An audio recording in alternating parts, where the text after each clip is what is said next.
বান্দা আল্লাহকে যতভাবে ডাকুক, যখন বান্দা ডাক দেয় ইয়া রহমান ইয়া আল্লাহ, ইয়া রহিম ইয়া আল্লাহ, ইয়া হাইয়্যু ইয়া আল্লাহ, ইয়া সালাম ইয়া আল্লাহ, ইয়া মুমিন ইয়া আল্লাহ, ইয়া মুহাইমিন ইয়া আল্লাহ, ইয়া আজিজ ইয়া আল্লাহ, ইয়া গফুর ইয়া আল্লাহ, আল্লাহ পছন্দ করেন যে আমার বান্দা আমার সুন্দর নামগুলা ধরে আমার কাছে ডাক দিচ্ছে। সুবহানাল্লাহ।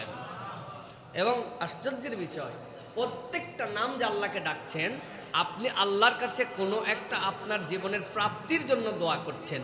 সালাম মানে নিরাপত্তাদাতা, শান্তিদাতা, শান্তি যার কাছ থেকে আসে। ইয়া সালাম ইয়া আল্লাহ, হে শান্তির ধারক বাহক শান্তিদাতা আল্লাহ। তার মানে কি, আল্লাহ যেভাবে আমার জন্য শান্তি হয়, আমাদের জন্য শান্তি হয়, দুনিয়ায় আমার শান্তি হয়, পরকালে আমার শান্তি হয়, যে বিষয় আমার জীবনে ঘটলে আমার চোখ শান্তি হয়, মন শান্তি হয়, সব কিছুর উৎস তোমার থেকে। ইয়া সালাম ইয়া আল্লাহ, কিচ্ছু বলা লাগে না, এইটুক বললে আপনার যা চাহিদা সব আল্লাহকে বলা হয়ে যায়। আপনি ব্যাংকে গেছেন সবজি কেনার জন্য, এরকম পাগল আছে দেশে? সোনালী ব্যাংকে গেছে সবজি কেনার জন্য, আছে? ব্যাংকে গেছে ব্যাংকিং করার জন্য, ঠিক না? স্কুলে গেছে ব্যবসা করার জন্য, এরকম লোক আছে নাকি? স্কুলে গেছে টাকা পয়সা জমা দিয়ে এখানে ব্যবসা করবে না। স্কুল পড়ালেখা সাবজেক্ট।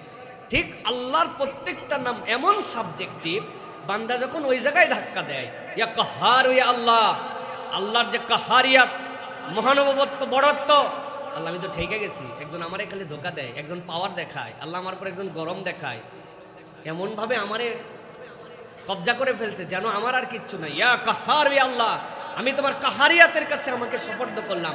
যে এইভাবে করলে, যে আমার সাথে অন্যায় করতেছে, যে আমার সাথে জুলুম করতেছে, যে আমারে পাওয়ার দেখায়, ওই পাওয়ার কেমনে শেষ হবে? ওই পাওয়ারের সর্বোচ্চ পাওয়ারের কাছে আমি আসছি। ইয়া কাহার ইয়া আল্লাহ, এটা ফিলিংসের জায়গা, এটা হৃদয় দিয়ে অনুভব করার জায়গা। কোরআনের প্রত্যেকটা আয়াত, প্রত্যেকটা কিছু আল্লাহ রাব্বুল আলামিন এইভাবে সম্পর্কিত করেছেন। এই যে দেখেন, ইসলামে একটা কথা বলা হয় যে ইসলামে ডেট, তারিখ অথবা ব্যক্তির নাম নিয়ে কোনো আয়োজন ইসলাম পছন্দ করে না সার্বিকভাবে। প্রমাণ কি? আসহাবে কাহাফের যারা লোকজন, আল্লাহ রাব্বুল আমিন তাদেরকে 300 বছরের অধিক ঘুম পাড়ায় রাখলেন, তাই না ভাই? আল্লাহকে কোরআনে তাদের কোনো জায়গায় নাম বলছেন, কিন্তু আল্লাহ কি বলছেন? আমল বলছেন। তারা আল্লাহর সাথে শিরিক করবে না, তাওহীদের পক্ষে থাকবে, জালেমের সাথে একত্রিত হবে না। বেরোয় গেল, আল্লাহ নিরাপত্তা দিলেন, ঘুমায় রাখলেন, আল্লাহ জাগালেন, সব বললেন, নাম বললেন না, কিন্তু আমল বললেন। আল্লাহ রাব্বুল আলামিন এই ধরনের, এই যে আমল, আল্লাহ রাব্বুল আলামিন কর্মের এই জিনিসটা বান্দার থেকে দেখতে চান। আল্লাহ রাব্বুল আলামিন ওই দিন, তারিখ, নাম, বৎস উদযাপন, এইগুলো হচ্ছে ইসলামের সুন্নাহ না। এই জন্য কোরআন আমাদেরকে তাদাব্বুর দিয়েছে। আজকে আমরা যেটা আলোচনা সংক্ষিপ্ত সময় শুনব, আল্লাহ রাব্বুল আলামিনের 3টা নাম পরিচয় এবং এ বিষয়ে আমাদের জীবনের সতর্কতা। প্রিয় ভাইয়েরা, 1 নম্বরে আল্লাহ রাব্বুল আলামিনের একটা নাম হচ্ছে যে আল্লাহ রাব্বুল আলামিন নিজেকে পরিচয় দিয়েছেন কুরআনুল কারীমের মধ্যে যে আল্লাহ হচ্ছে খবীর। আল্লাহ রাব্বুল আলামিন সবিশেষ অবহিত, সবিশেষ অবহিত। খবীর মানে তুমি যা করো সব বিষয়ে আল্লাহ রাব্বুল আলামিন খবর রাখতে পারেন, এই জন্যই তিনি খবীর। সুবহানাল্লাহ। আমাদের কাছে খবরের কোনো অংশ থাকে, কোনো অংশ থাকে না, কিন্তু আল্লাহ রাব্বুল আলামিনের নিজের পরিচয় হচ্ছে খবীর, মানে রব্বুল আলামিন সব কিছু জানেন। এটা হচ্ছে 1 নম্বর। আজকে আমাদের আল্লাহর এই পরিচয় সম্পর্কে আল্লাহ কোরআনুল কারীমে কি আমাদেরকে ধারণা দিচ্ছেন সে বিষয়ে আমরা কিছু কথা শুনি। প্রিয় ভাইরা, এই যে আল্লাহ রাব্বুল আলামিন খবীর শব্দ ব্যবহার করেছেন, এই খবীর শব্দটা একাধারে সূরা নিসার মধ্যেই 4 বার আসছে। আল্লাহ রাব্বুল আলামিন বলছেন, ইয়া আইয়ুহাল্লাযীনা আমানু কুনু কওয়ামিনা বিল কিসত। আল্লাহ রাব্বুল আলামিন দুনিয়ার সব মানুষকে ডাক দিয়ে বলতেছেন, তোমাদের মধ্যে থেকে যারা ঈমান এনে ফেলছো, তোমরা আলাদা হয়ে গেছো। সব মানুষ এক গ্রেডে থাকলেও ঈমানদার আর সেই গ্রেডের মধ্যে নাই। সব মানুষ গণভাবে চলতেছিল, এক দলকে আল্লাহ আলাদা করে জান্নাতুল ফেরদাউসের ট্র্যাকের উপরে উঠায় নিছেন। ওই মানুষগুলো আল্লাহর প্রতি ঈমান এনেছে, নবীর প্রতি ঈমান এনেছে। আল্লাহ বলছেন, যদি তুমি সত্যি সত্যি ঈমান আনো, আমি রব্বুল আমিন তোমার জন্য দায়িত্ব দিলাম, কুনু কওয়ামিনা বিল কিসতি শুহাদা লিল্লাহ ওয়ালাউ আলা আনফুসিকুম আউল ওয়ালিদাইনি ওয়াল আকরাবিন। আমি রব্বুল আলামিন ঈমানদার হিসেবে তোমাদেরকে ডাক দিয়ে বলতেছি, ও ঈমানদারেরা, আমি রব তোমার জন্য নির্দেশনা জারি করলাম, তুমি ইমানের পরিচয়বাহী, ইমানের ঝান্ডাবাহী, ইমানের পতাকাওয়ালা যদি হও, তুমি আজকের থেকে আর কারো প্রতি অন্যায় করতে পারবে না। কুমু কওয়ামিন, তুমি ন্যায়ের উপরে অধিষ্ঠিত হয়ে যাও। এইটা যেন তোমাকে ডানের দিকে ভারী করে, বামের দিকে ভারী করে এরকম নয়, বরং ন্যায়ের মানদণ্ডে নিজেকে তুমি তুলে নাও। আল্লাহ রাব্বুল আমিন বলতেছেন, এটা তোমার যদি নিকটাত্মীয় হয়, তোমার যদি পিতামাতার বিপক্ষেও যায়, কিন্তু তুমি যদি ন্যায় আর অন্যায় পার্থক্যটা অনুভব করে ফেলো, ইমানদার হিসেবে তোমার দায়িত্ব হচ্ছে, বাপ তোমার বিপক্ষে চলে যেতে পারে, নিকটাত্মীয় তোমার বিপক্ষে চলে যেতে পারে, কিন্তু ইমানের দাবিতে তুমি কখনো ন্যায় এবং অন্যায় এই দুটার মধ্যে থেকে তোমার বুদ্ধি বিবেচনা ঠিক থাকলে কখনো অন্যায়ের দিকে দাবিত হতে পারো না। আল্লাহ রাব্বুল আমিন এরপরে বলছেন, ইয়াকুন গানিয়ান আও ফাকিরান ফাল্লাহু আউলা বিহিমা। ক্ষেত্র তো অনেক সময় এরকম হয়ে যাবে, তোমার সামনে এমন পার্সোনালিটিওয়ালা লোক আসছে, এমন ধরনের ব্যক্তিত্ব সম্পন্ন মানুষ আসছে, বিচারে তোমার সামনে এমন পার্সোনালিটির লোক দাঁড়াইছে, কোটি কোটি টাকার মালিক হতে পারে, সে গণী হতে পারে, আবার উল্টাটাও হতে পারে, নিঃস্ব একজন মানুষ হতে পারে, কিন্তু তুমি যদি ইমানের ওই পরিচয়ের বাহক হও, আল্লাহ বলছেন ওটা তোমার এমন মানদণ্ড হবে, সে গণী হোক আর সে গরিব হোক, সে ধনী হোক আর সে ফকির হোক, সে তোমার নিকটাত্মীয় হোক আর দূরের আত্মীয় হোক, ইমানের দাবিতে আল্লাহ বলছেন কখনো তুমি ন্যায়ের পথ ত্যাগ করতে পারো না। আল্লাহ রাব্বুল আমিন বলছেন, ফালা তাত্তাবিউল হাওয়া আন তা'দিলু, নিজের নফসের ইতাআত যেন করো না, নিজের নফস যা পছন্দ করে সেই দিকে যেন ফয়সালা করো না। তোমার দায়িত্ব হচ্ছে আদালত ইনসাফের প্রতি তোমাকে অটল অবিচল রাখা। আল্লাহ বলছেন, ওয়া ইন তালু আও তুরিদু ফা ইন্নাল্লাহা কানা বিমা তা'মালুনা খাবীরা। বান্দা জেনে রাখো, তোমার রবের একটা নাম আছে, তিনি কিন্তু সবিশেষ সব বিষয়ে খবর রাখেন। আল্লাহ বলছেন, যদি তুমি দেখো জেনে শুনে মিথ্যা বলো, তোমার সামনে যে ঘটনা আসছে তুমি জানো, তালু, তুমি জেনে শুনে মিথ্যা কথা বলো, তোমার সামনে বিষয়টা পরিষ্কার, কিন্তু দলীয় স্বার্থে, পার্টির স্বার্থে, নিজের স্বার্থে, টাকা পয়সার স্বার্থে, ধনী গরিবের পার্থক্যের স্বার্থে, আপন পর এই সকল বিবেচনায় তুমি যদি জেনে বুঝে মিথ্যা কথা বলো, আল্লাহ বলতেছেন, অথবা যদি প্রবৃত্তির অনুসরণ করো, অথবা যদি ঘুরিয়ে পেঁচিয়ে কথা বলো, অথবা তুমি যদি বিচারটুকুকে এড়ায় যাওয়ার জন্য চেষ্টা করো জানার পরেও, আল্লাহ রাব্বুল আমিন বলছেন, বান্দা তোমার দিলের মধ্যে এটা ঢুকায় রাখো, আল্লাহ রাব্বুল আমিনের ব্যাপারে তোমার অন্তরে যেন এই সাক্ষ্যটা থাকে, ইন্নাল্লাহা কানা বিমা তা'মালুনা খাবীরা, তুমি যা করো সব খবর যিনি রাখেন তিনি তোমার রব, তিনি কে?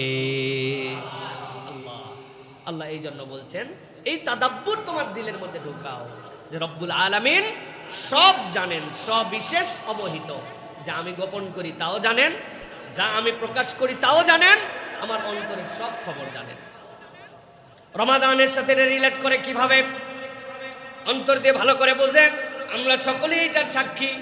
তৃষ্ণা লাগে, কষ্ট হয়, এমন এমন সিচুয়েশনে আমরা যাই, যে জায়গায় যাওয়ার পরে আমি যদি এক ঢোক পানি খেয়েও ফেলি, আমি যদি কিছু ভক্ষণ করেও ফেলি, দুনিয়ার কারো বাপের ক্ষমতা নেই এটা জানবে, কিন্তু এই বান্দা তারপরেও এটা করে না, কেননা তার দিলের মধ্যে ন্যূনতম একটা ইমানের এই চাহিদা আসছে, যে ও জানে আমি যত গোপন জায়গাতেই ভক্ষণ করি, এক ফোঁটা পানি যদি গলার মধ্যেও যায়, কেউ না দেখলেও যিনি দেখেন তিনি কে।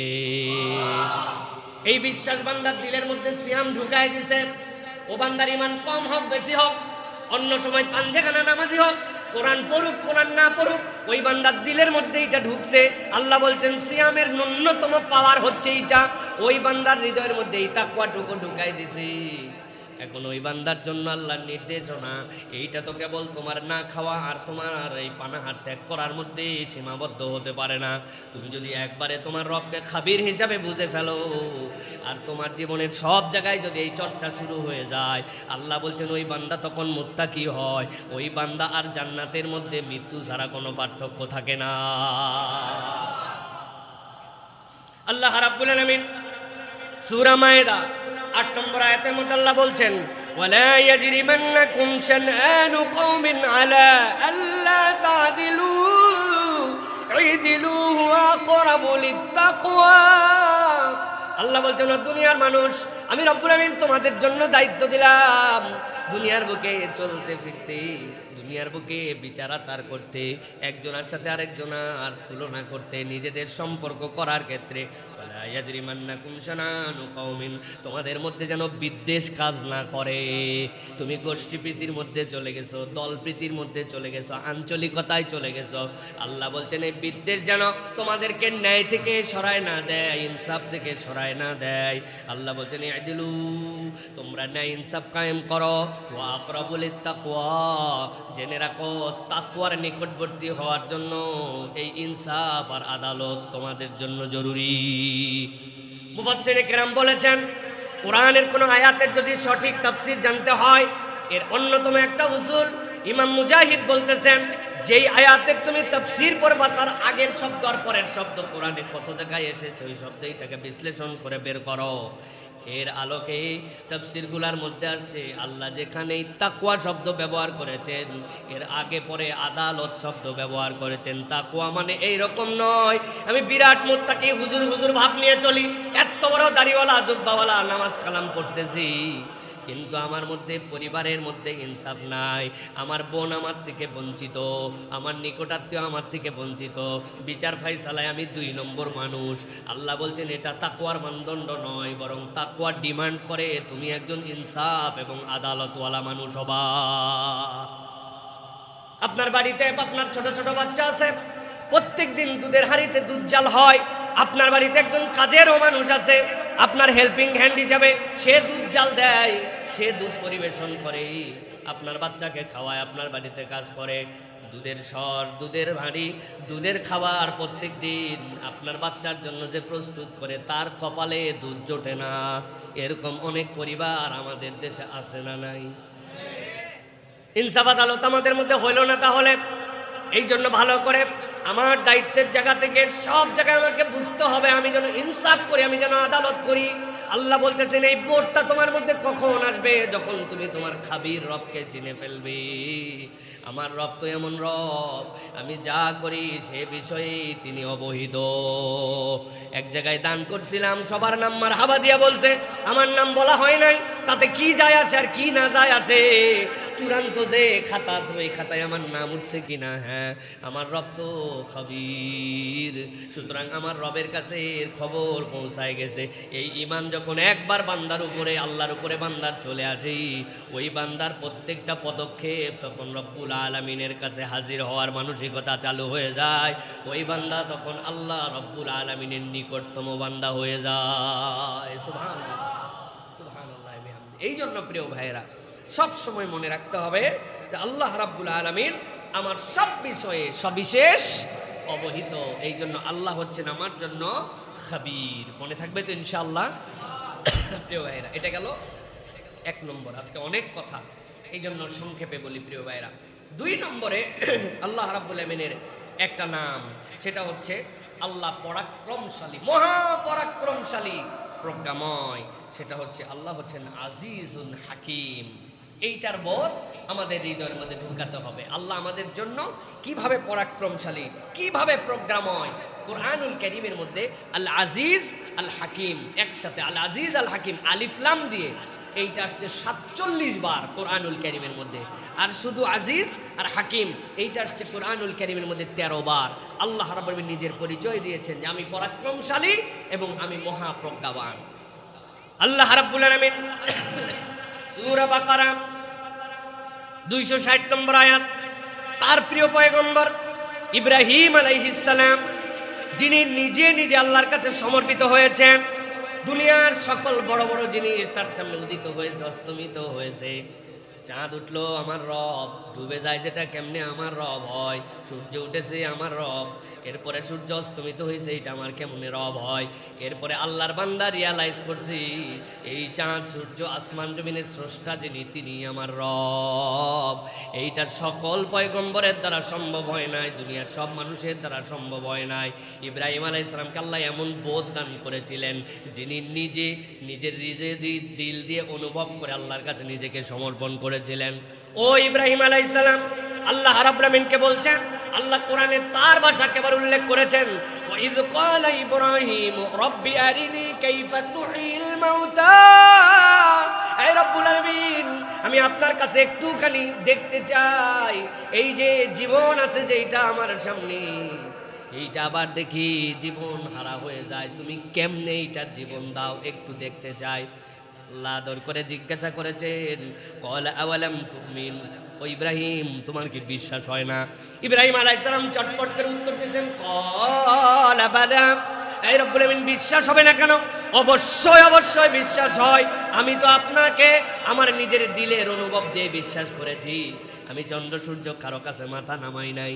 আল্লাহ রাব্বুল আমিন বললেন, তাহলে তাহলে কেন তুমি এই কথা বললে? ইব্রাহিম বলেন, ওয়ালাকিন লিয়াতমাইন্না কলবি। এই রব্বুল আমিন, আমার অন্তরটা একটু প্রশান্ত হইতো যদি আপনি আমাকে দেখাতেন। বিশ্বাস তো করি দিল ঠান্ডার জন্য, দিলের মধ্যে একটুখানি ভালোবাসা পাওয়ার জন্য, এই জন্য আপনার কাছে বলছে আল্লাহ, আপনি দেখালেও বিশ্বাস করি, না দেখালেও বিশ্বাস করি। আল্লাহ রাব্বুল আমিন ইব্রাহিম আলাইহিস সালামকে কথা পছন্দ করে ফেললেন, ডাক দিলেন আল্লাহ, ক্বালা ফাখুয আরবাতাম মিনাত তায়র ফাসুরহুন্না ইলাইক। ও ইব্রাহিম, 4টা পাখি ধরে নিয়ে আসেন, এদেরকে গায়ের মধ্যে আদর করে পোষ মানায় ফেলেন যাতে তারা আপনার কথা শোনে। ইব্রাহিম আলাইহিস সালাম 4টা পাখি ধরলেন, ফাসুরহুন্না, এদেরকে পোষ মানায় ফেললেন। আল্লাহ রাব্বুল আমিন বললেন, সুম্মা জাআলা আলা কুল্লি জাবালিন মিনহুন্না জুযা, এরপরে এইগুলাকে আপনি জবাই করে ফেলেন। করার পরে এই 4টা পাখির এই গোশতগুলিকে আপনি বিভিন্ন পাহাড় যেইগুলো আছে এই পাহাড়ের মধ্যে নিক্ষেপ করে করে আলাদা করে রেখে দিয়ে আসেন। এরপরে যেই জায়গাতে দাঁড়ায়া 4টা পাখিকে পোষ মানাইছিলেন জায়গা মতো আবার ফেরত আসেন। ইব্রাহিম আলাইহিস সালাম সেই জায়গায় আসলেন, এরপরে আল্লাহ ডাক দিলেন, সুম্মা উদউহুন্না ইয়াতিনাকা শাইয়া। চিন্তা করেন না, এবার তাদেরকে ডাক দেন আপনি। পাখিগুলো আপনার পোষ মানা ছিল, কিন্তু এখন আপনি খণ্ড খণ্ড বিখণ্ড করে বিভিন্ন জায়গায় ছড়াই দিয়েছেন। এখন আপনি ডাক দেন সাইয়া, দেখবেন আপনার ডাকের সাথে সাথে কি ঘটে যায়। ইব্রাহিম আলাইহিস সালাম ডাক দিলেন, ও আমার পাখিরা আয়। পাখি কি আছে নাকি? পাখি তো নাই, পাখির গোশত বিভিন্ন জায়গায় ছড়ানো। আল্লাহ বলতেছেন, এই ডাকতে দেরি, এক মুহূর্ত দেরি হয় নাই, আল্লাহর হুকুমে 4টা পাখি আবার স্ব আকৃতিতে ইব্রাহিম আলাইহিস সালামের কাছে ফেরত এসে হাজির হয়ে গেছে। আল্লাহ রাব্বুল আমিন বলছেন, ওয়ালাম আন্নাল্লাহা আজিজুন হাকীম।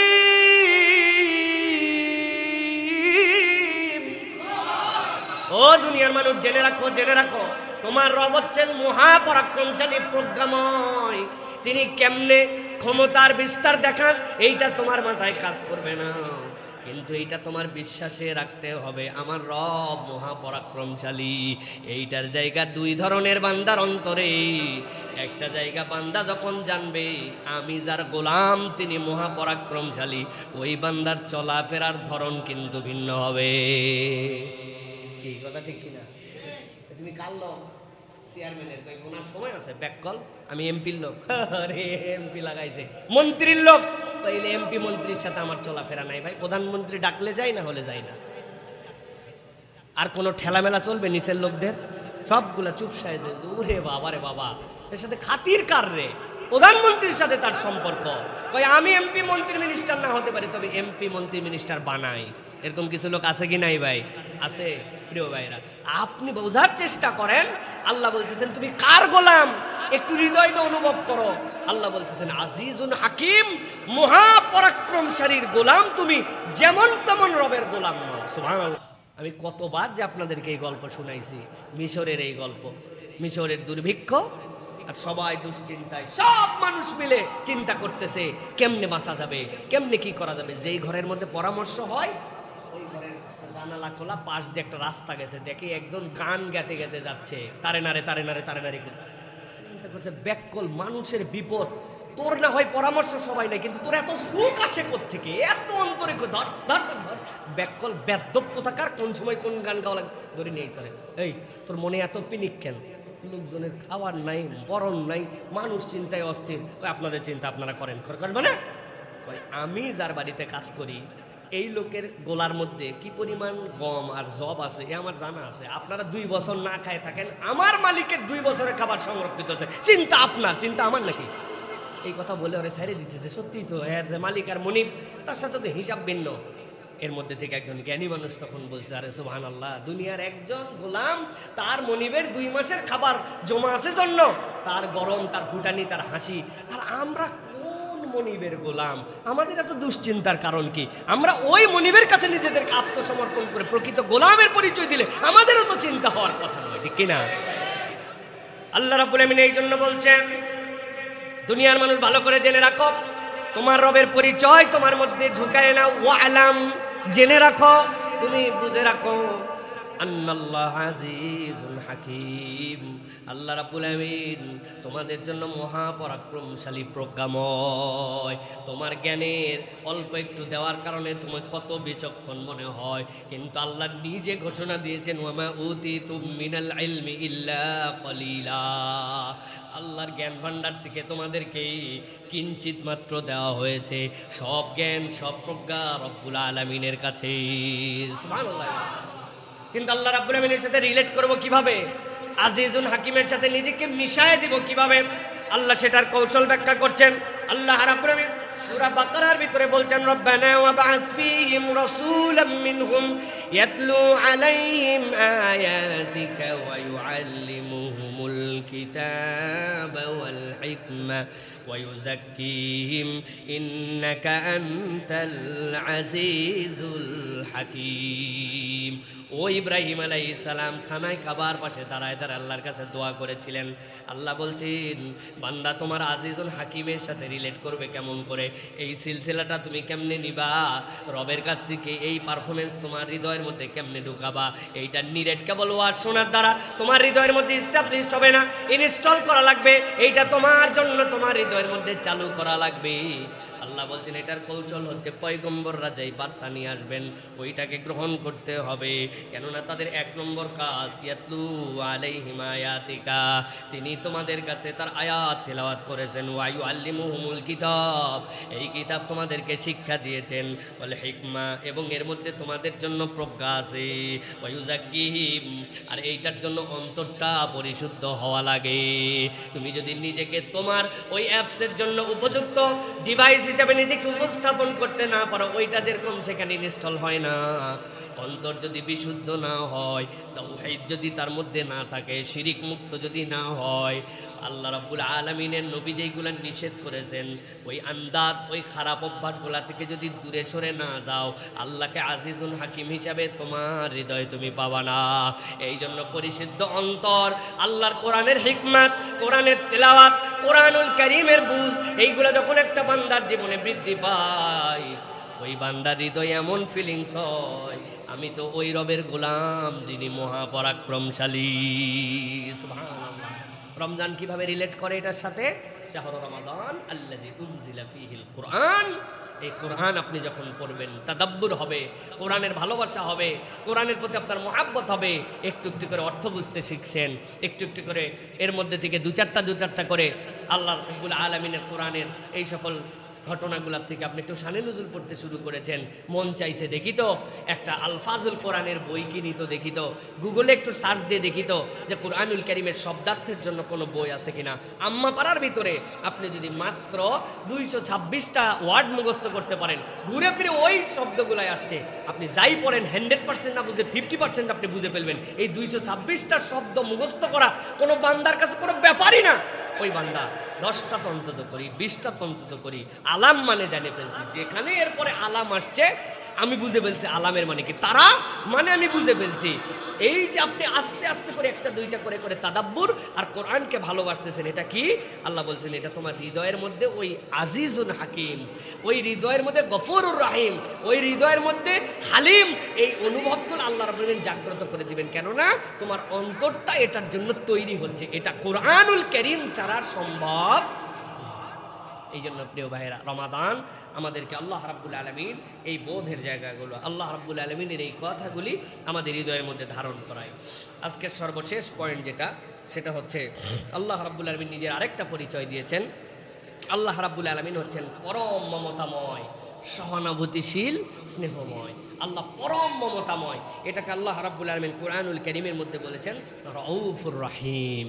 রউফুর রহিম আল্লাহ রাব্বুল আলামিন কুরআনুল কারীমের মধ্যে বলছেন পুরা কোরআনে মাত্র 2 বার এটা আসছে, মাত্র 2 বার।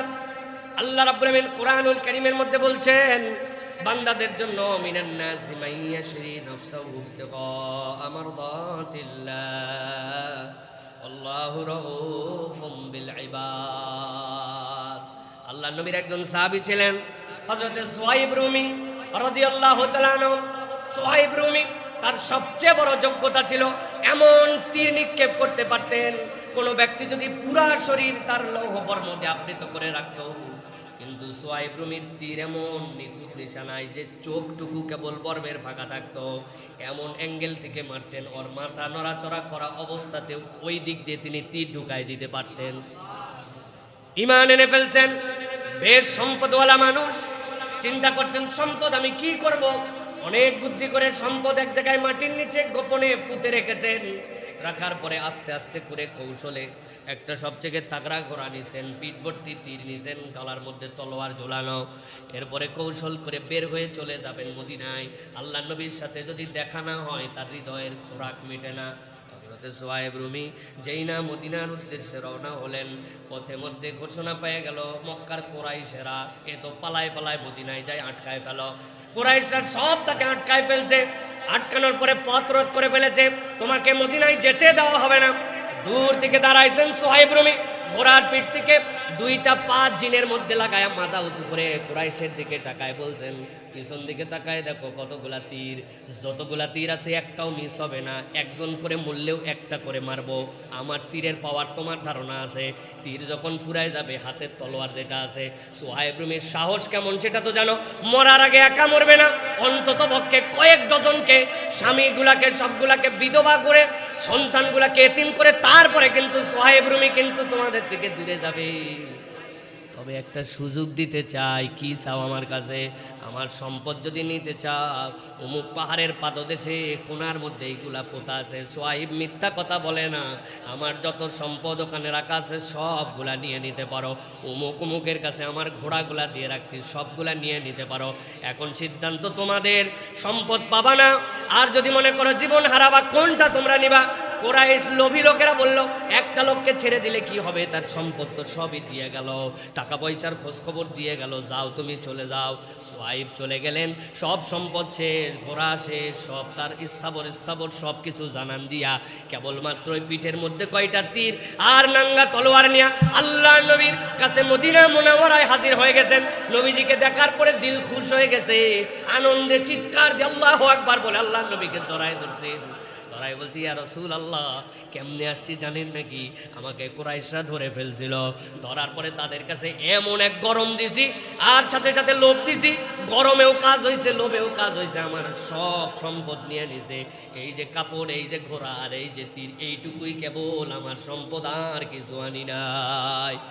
আল্লাহ নবীর প্রতি সাথে সাথে জিবরাইল আমিন চলে আসলেন, এক মুহূর্ত দেরি হয় নাই। আল্লাহ আয়াতে কারিমা অবতীর্ণ করলেন, ওয়া মিনান নাসি মাইয়াশরি নাফসাহু ইবতিগা মারদাতিল্লাহ ওয়াল্লাহু রাউফুম বিল ইবাদ।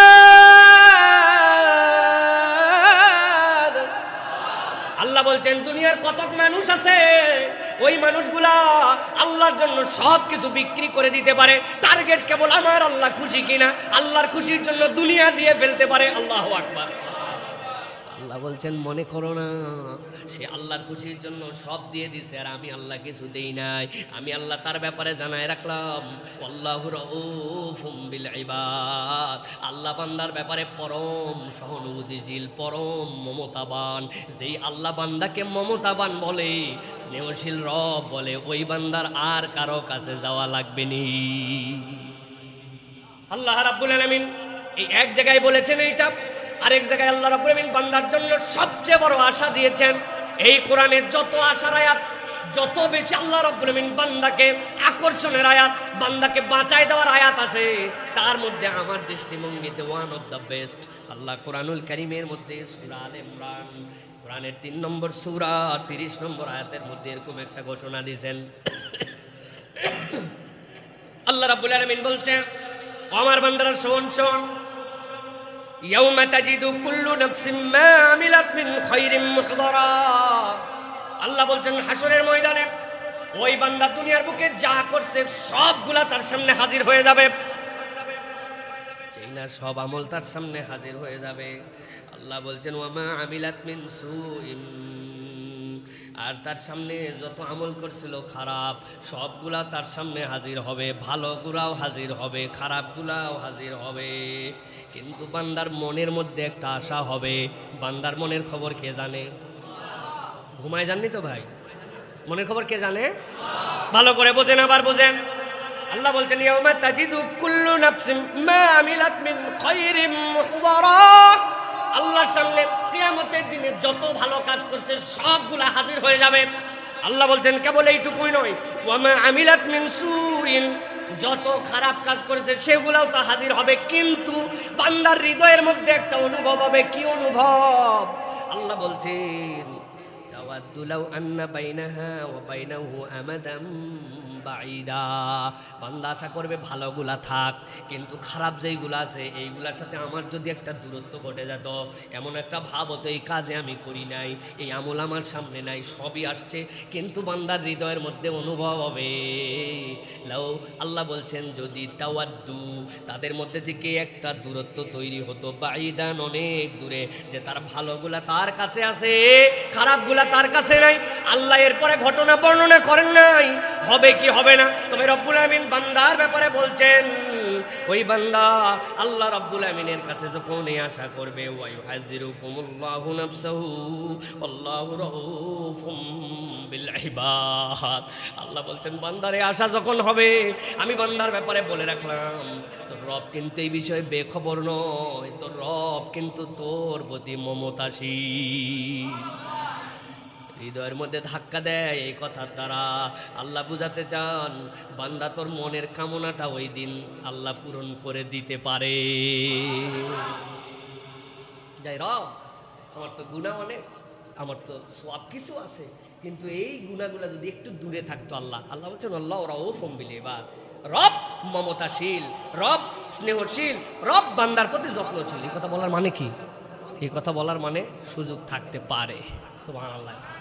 নবীজি সাল্লাল্লাহু আলাইহি ওয়াসাল্লাম বলছেন হাশরের ময়দানে যখন বিচার শুরু হয়ে যাবে, বান্দার জীবনে সবসময় সতর্ক থেকো, তোমার যেন জুলুম না থাকে জীবনে, তোমার যেন বান্দার হক নষ্ট করার গুনাহ না থাকে, শিরিক না থাকে। আল্লাহ বান্দাকে ডাক দিবেন, ডাক দিয়ে একটা পর্দার মধ্যে ঢুকায় নেবেন। বান্দাকে জিজ্ঞাসা করবেন এ অপরাধ করছিলি? আল্লাহ করছিলাম।